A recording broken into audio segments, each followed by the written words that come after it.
For those who don't know me, my name is Mary Schweers. I started doing genealogical research quite a few number of years ago, about 14, I think. And I was going right along with everything. And finding all the answers, the leaves were popping up. And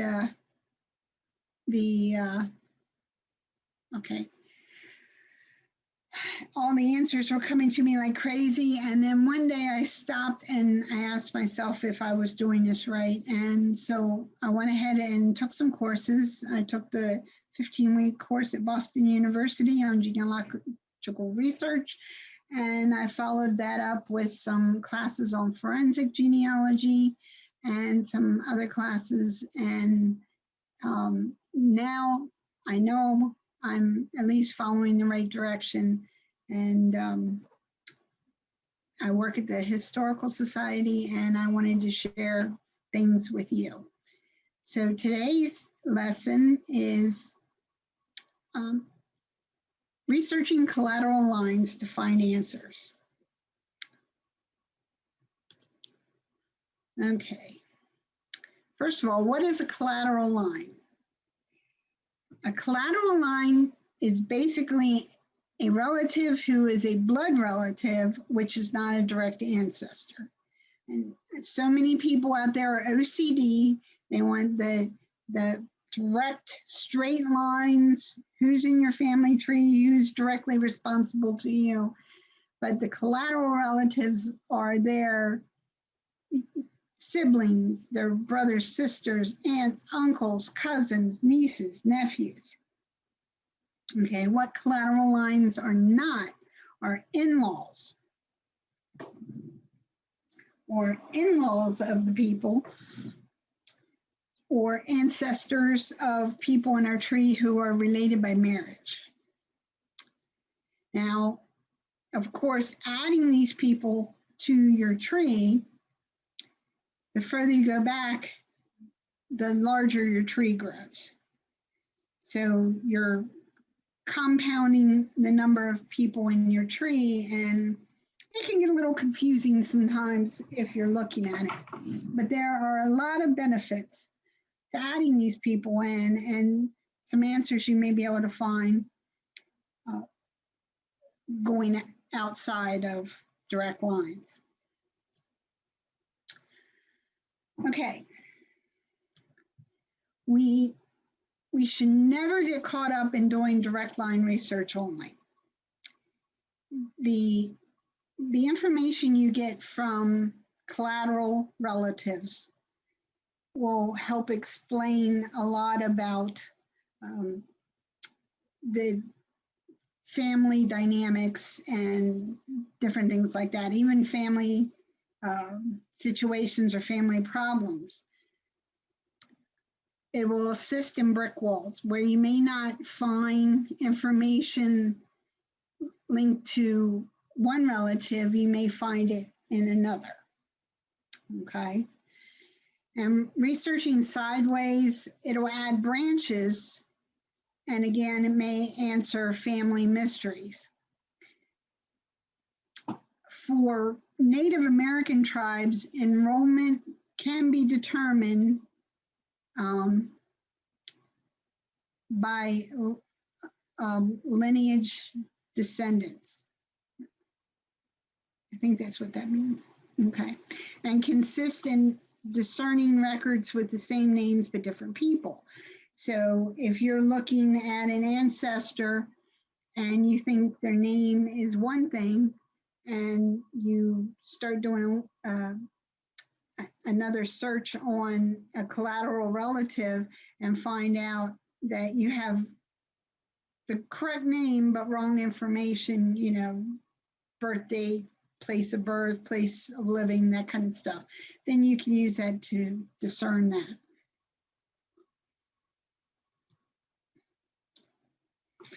Okay, cluster research is a little bit different. It's the research documenting area, neighbors, and fellow immigrants.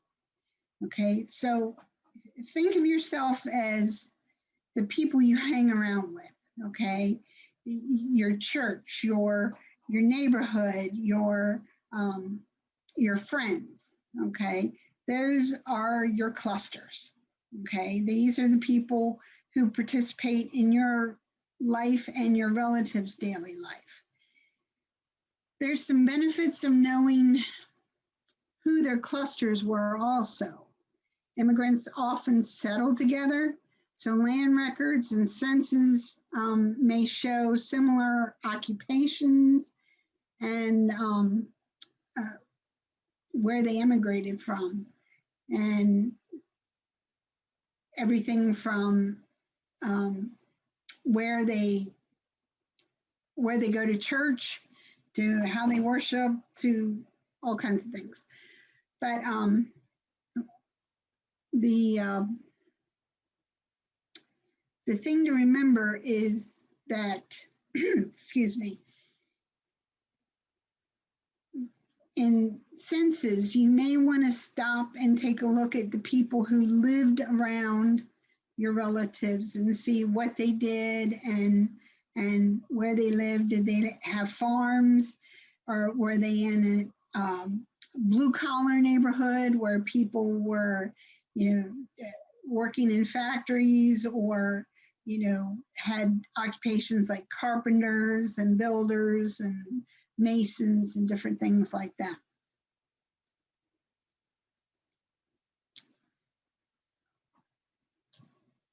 Okay.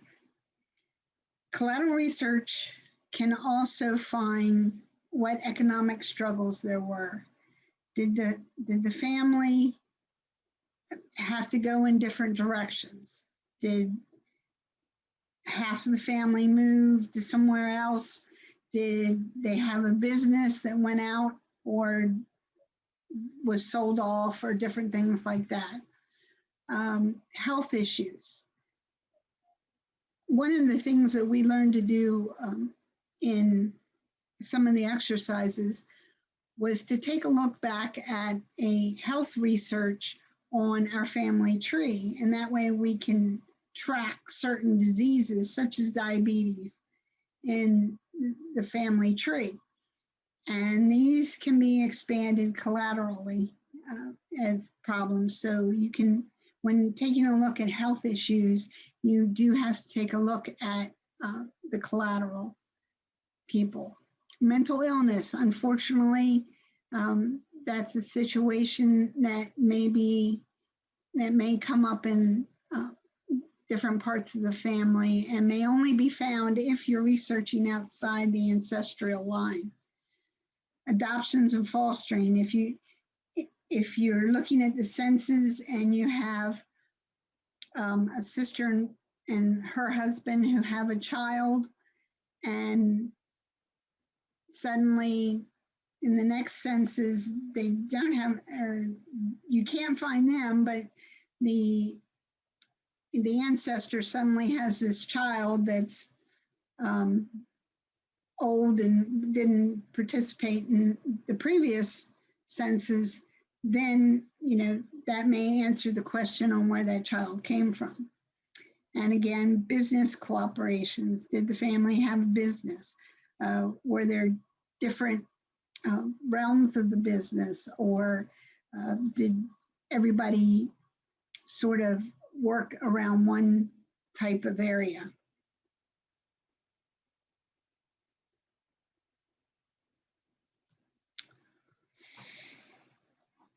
Okay. Now, census records aren't exactly pushed as a good source of information. They can be, but it's with a bit of caution, because you never know who the enumerator was, who gave the information to the census person. But they can show family groups and neighbors, cohabitation, and they can also show movement. Okay, sometimes if you back up and you find this family group, 3 brothers, 2 sisters, and suddenly all you can find in your area is one brother one sister and you have to find out where everyone else went. I mean, are they in the military? Did they move away? Did they die? Okay, and so census records can help you find them. City directories. This is one of my favorite things when you can find them, but they list business owners and trades and information. They'll list if they're a widower or different things like that. Vital records, okay, such as wills. And you have to use caution with wills because, again, women couldn't always inherit. And there's always the possibility that they had a child that they didn't like, that they left out of the will. Land records, who they were transferred to, who witnessed, who they lived next to, who they got land from. Death records will show, and enumerators are information, and informants, basically an informant, like relatives or close friends, but use caution again because you don't always know who the informant was. Newspapers, they're huge. Obituaries will name family members, but that's not always true because I've seen a lot of times where people who have predeceased aren't necessarily mentioned. Children who are predeceased aren't mentioned. It may also provide information on marriages, births, anniversary notices, and pay attention for vacation or travel. A lot of like the local newspapers, like the Aegis and everything, if in the local columns, if someone went away to New Jersey to visit their sister or visit their aunt and uncle, it was a big deal. So it made the newspaper. And so a lot of those things are in there. Social events, reunions, okay? The 30th birthday, or 80th birthday parties or different things like that. And family reunions. Now, another thing with family reunions are the pictures. And where you see this whole lineup of relatives, and if you're lucky, you have names associated with those relatives, and there's all these different names that come into play. So the first thing to do is to write down those names, the last names, and then you can start tracking and dividing and deviating, the family branches.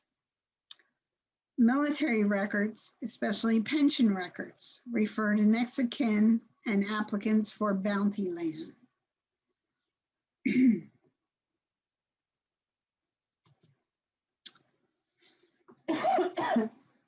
Now, a lot of information that people may look for, one of the things is they automatically assume that a woman has changed her name at marriage or kept her married name. And that's not necessarily true, especially if you're searching overseas or in different areas. Women are not often required, and sometimes it's illegal for them to change their name. In France, in 1789, they passed a law requiring people to use only the name given at birth. Same way with Netherlands and Belgium, women use their maiden name through life. And Malaysia and Korea, maiden name is kept again. Now in Iceland, you need almost a a tracking device to keep track, but the names are modified to the parent's name, and then like with their father's name and then son. And so that makes their naming system very unique. But don't automatically assume that a woman accepted or changed her name to her husband's name. And in some cases, in professional circles, they maintained their maiden name.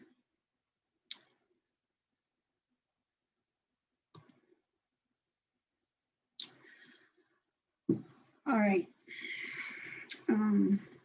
Well, I'm going through this pretty quick. Getting social with other family historians. Once you start expanding into other family members, let's say your grandfather had 2 brothers, 2 sisters. Okay, so you start expanding out and looking who they married, the kids they had, and different information about that. You start writing down the names that are associated with those family members. Cooper, Craig,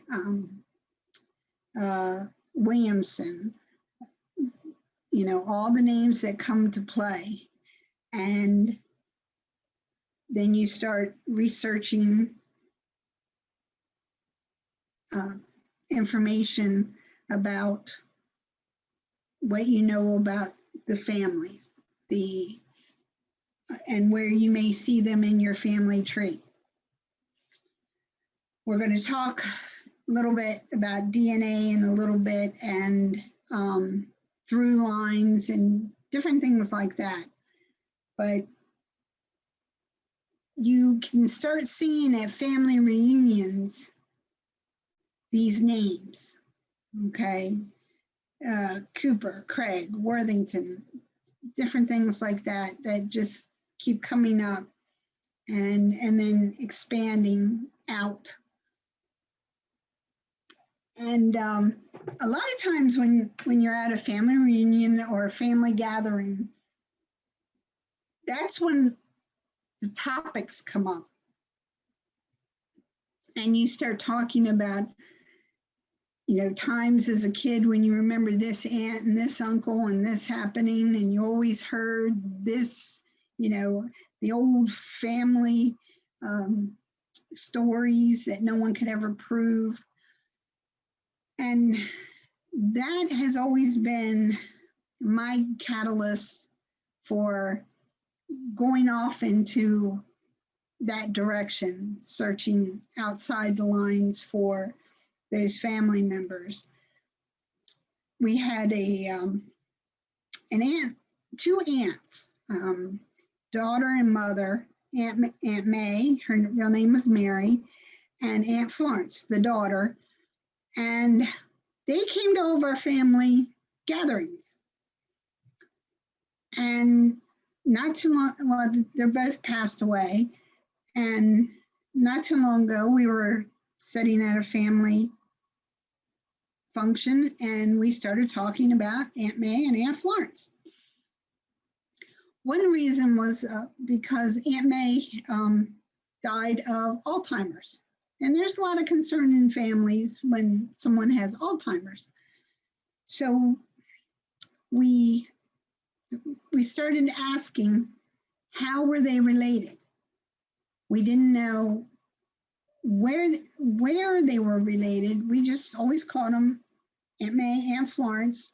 They had the same name, Craig, as my grandmother's family. And they were always there. No matter what happened, they were there. And we used to go vacation with them and everything. So I started this search for Aunt May and Aunt Florence.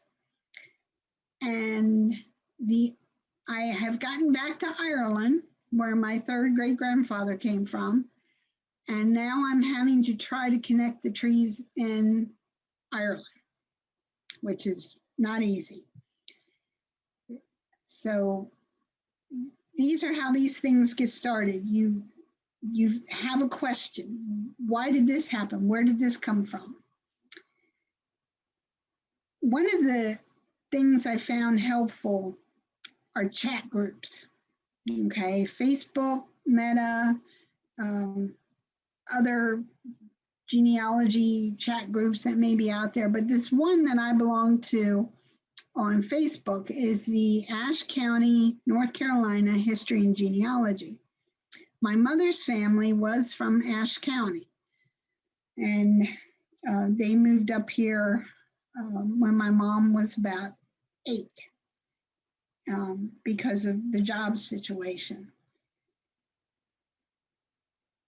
But I have all this extended family down in Ashe County, and from time to time they'll pop up and say, well, this, we're related to this family and we had this ancestry, and 20 people, if not more, will say, okay, my uncle was this and my brother, it's just amazing how everybody starts connecting. And so they are an amazing source of information.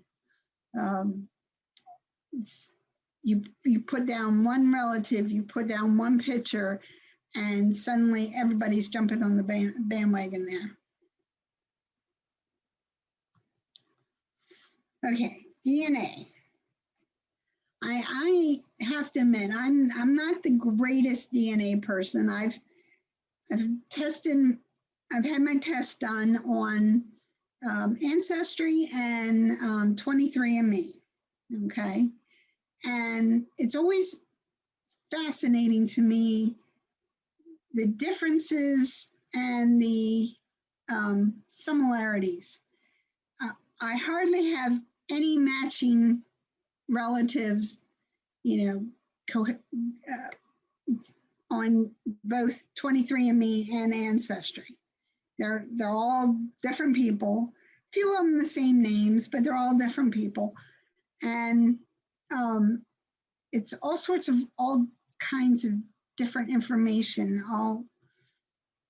They'll pick one person that I know their ancestry, and they'll tell me 2 or 3 different possibilities, or they'll be not so right.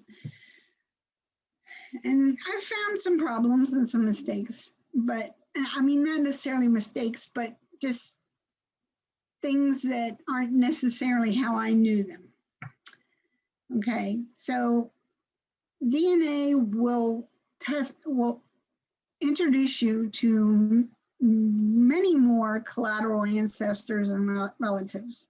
You submit a DNA test, and next thing you know, you have 10,000 or thousands of new cousins. What I recommend is, if you can, to select close relatives only, because if you expand out to 8th, 9th, or very distant cousins, it'll be overwhelming.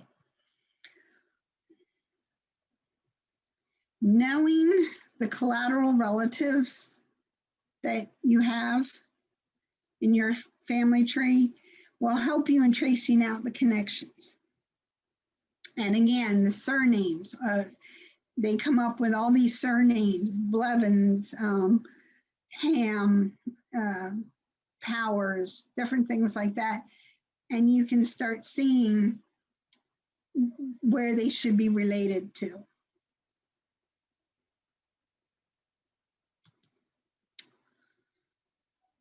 And here's another of my nemesis, the cousin calculator. I don't know how many of you have used this. Sometimes it answers questions and sometimes it just leaves more questions, but I have used it before to try to figure out how I'm related to somebody.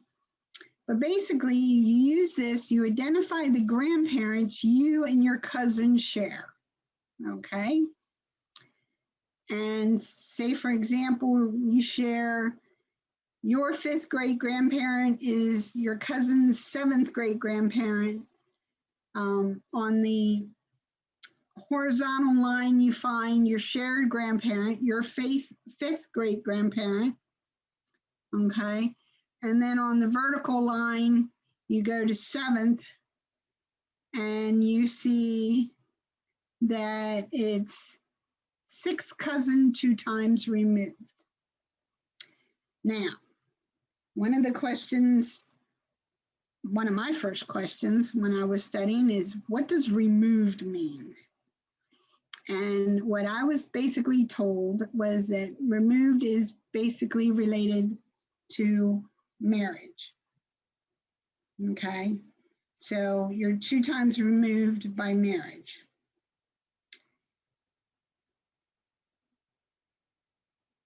And if anybody wants to show hands, how many other people have used this and totally got confused?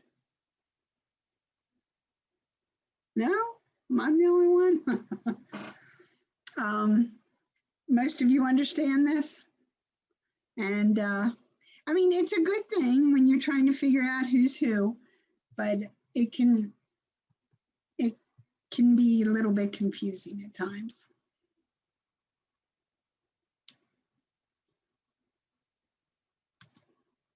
All right. Why isn't this moving? Okay. So now we're going to talk about a collateral family member who basically threw me for a loop. This is an actual showing of my close family DNA matches under Ancestry. Okay. The 2 cousins, J.A. Polk and Paula, I knew them throughout my whole life. Okay. We grew up together, we went to school together, we played together. So we had Christmases together.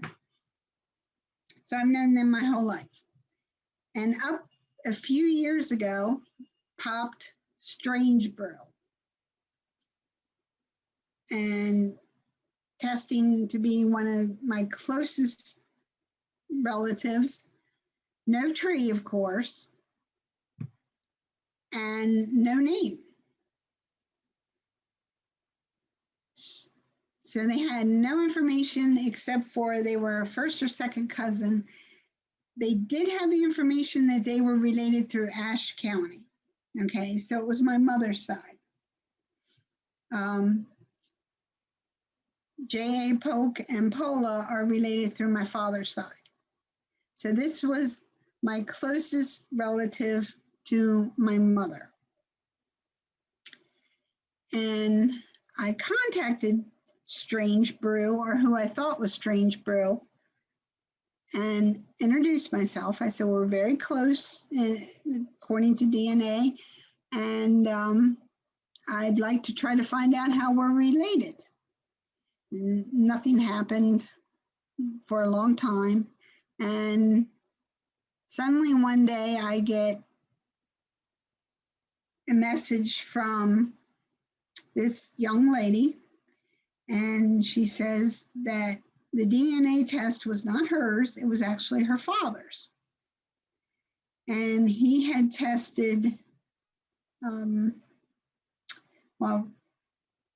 he had tested 3 years before the results were posted to me. So I don't know what the delay was, if it was such a close match, but there was a delay in posting to my DNA results.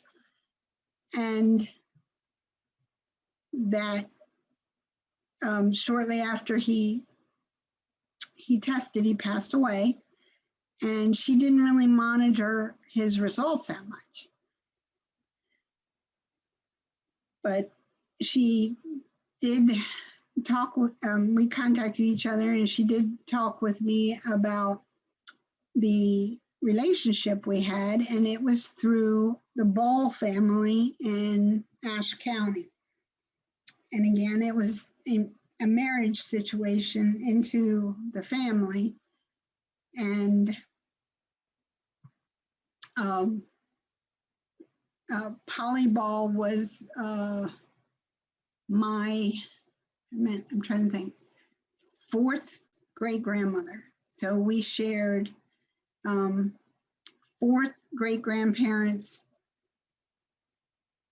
on my side, and on her side, I think it was like sixth great grandparents. So we were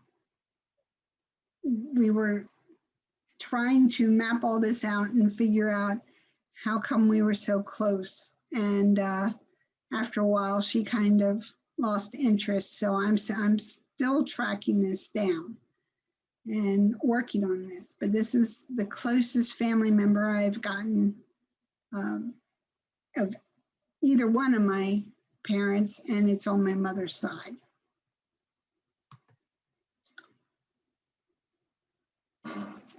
Through lines.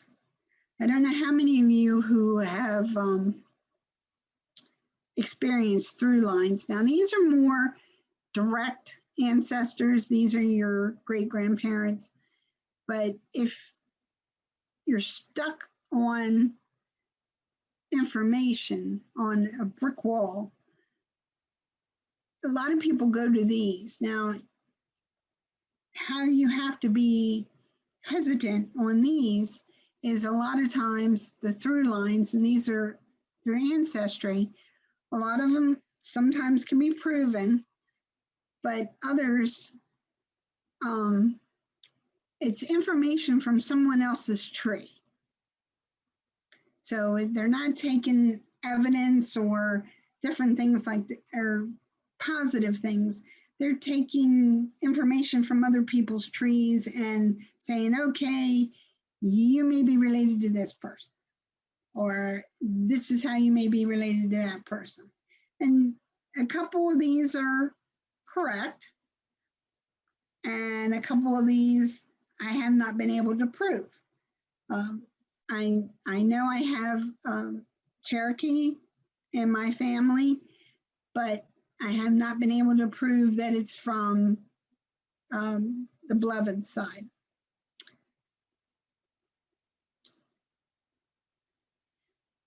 When you're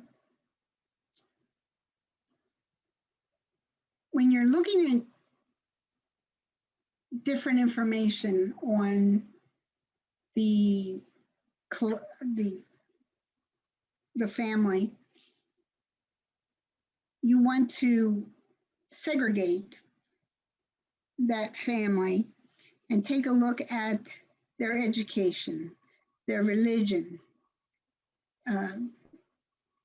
the different ways they may have done things. You can find that out through different sources, newspapers, different things like that.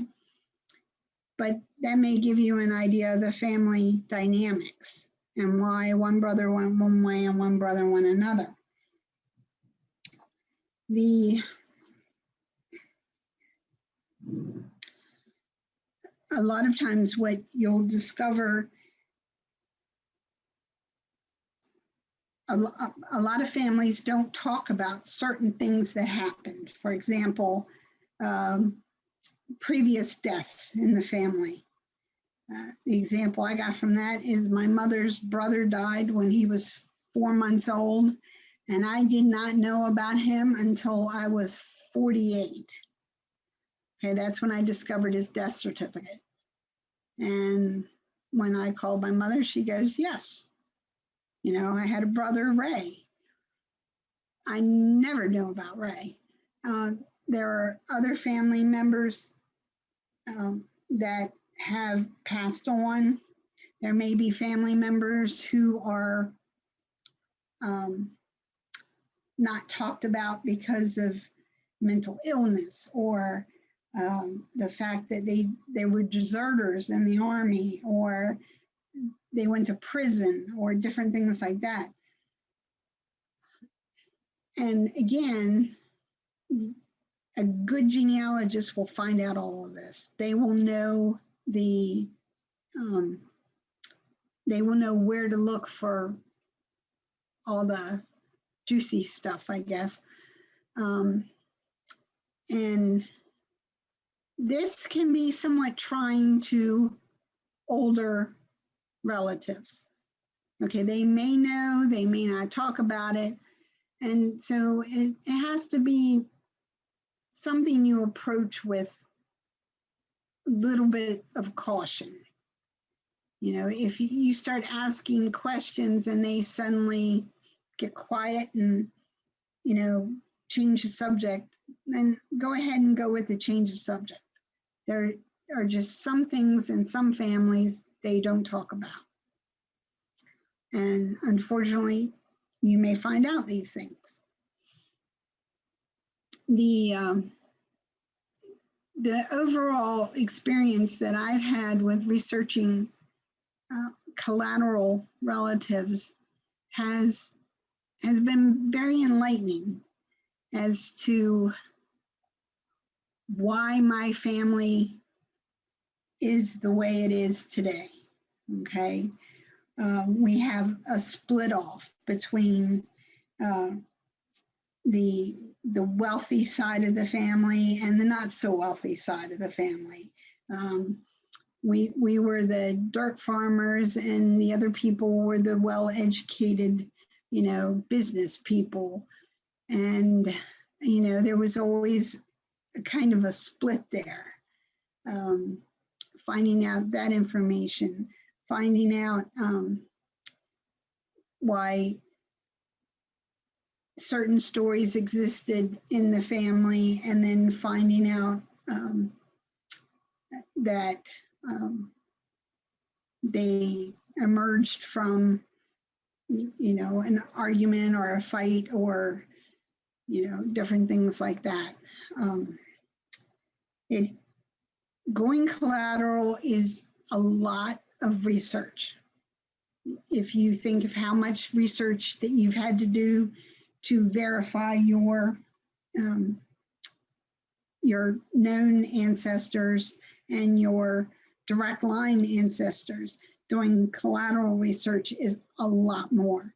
But you have to use to verify the evidence in the same ways. So I'm going to go back here. Does anybody have any questions? If you can type them in the question and answer thing.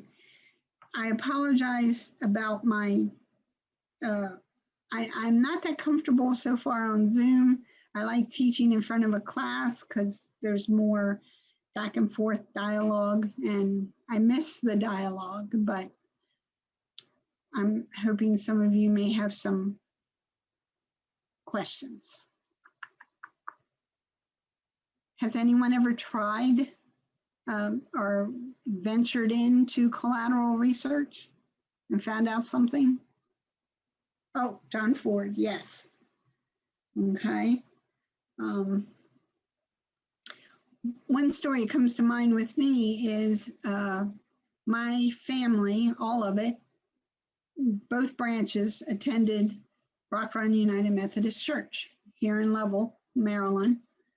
And for some reason, most of them are buried at Churchville Presbyterian. Number one, I never knew any part of our family who was Presbyterian. And second of all, I was approached one day by the cemetery director at Churchville Presbyterian asking why their cemetery was full of my family.